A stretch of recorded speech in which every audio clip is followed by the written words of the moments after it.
Malappuram വാണിയമ്പലത്ത് NSS camp കുട്ടികളുടെ സമർപ്പണ മനോഭാവം കൊണ്ട് ശ്രദ്ധേയമായി. ആതിഥേയർക്കും സ്കൂളിലെ കൊച്ചുകൂട്ടുകാർക്കും നൽകാനുള്ള സമ്മാനങ്ങളാണ് വോളണ്ടിയർമാർ ക്യാമ്പ് കാലത്ത് നിർമ്മിച്ചത്. കുട്ടികൾ നിർമ്മിച്ച ജൈവ പച്ചക്കറിത്തോട്ടം എല്ലാവർക്കും മാതൃകയാക്കാവുന്നതാണെന്ന് അധ്യാപകർ പറയുന്നു. ഓരോ ക്യാമ്പും NSS വോളണ്ടിയർമാർക്ക് ജീവിതത്തിൽ മറക്കാനാകാത്ത അനുഭവങ്ങളാണ് സമ്മാനിക്കുക. അതിനാൽ തന്നെ ക്യാമ്പിന് ആതിഥേയത്വം വഹിച്ചവർക്ക് നല്ലൊരു സമ്മാനമൊരുക്കണമെന്ന് ക്യാമ്പ് അംഗങ്ങൾ നേരത്തെ തീരുമാനിച്ചിരുന്നു. 200 ഗ്രോ ബാഗുകൾ, പച്ചക്കറി തൈകൾ എന്നിവ സംഘടിപ്പിച്ച നല്ലൊരു ജൈവകൃഷിത്തോട്ടമാണ് ക്യാമ്പിലെ ആൺകുട്ടികൾ ആതിഥേയർക്കു വേണ്ടി ഒരുക്കിയത്.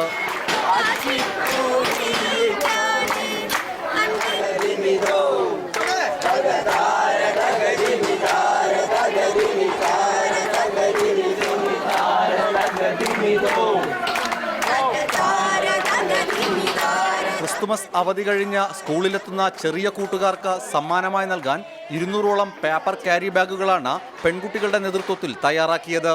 ഇതേ സ്കൂളിലെ അധ്യാപികയായ P. ബിന്ദുവാണ് കുട്ടികൾക്ക് മനോഹരമായ പേപ്പർ ക്യാരി ബാഗുകൾ നിർമ്മിക്കുവാൻ പരിശീലനം നൽകിയത്.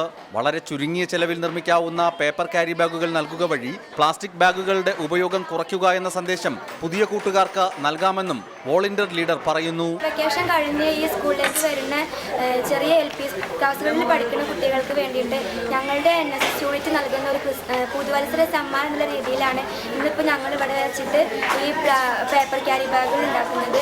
പ്ലാസ്റ്റിക്കിന്റെ ഉപയോഗം കുറയ്ക്കുക എന്നുള്ളൊരു സന്ദേശം കൂടി ഞങ്ങൾ ഇതിലൂടെ നൽകാൻ ശ്രമിക്കുന്നുണ്ട്. റിപ്പോർട്ടർ, മലപ്പുറം.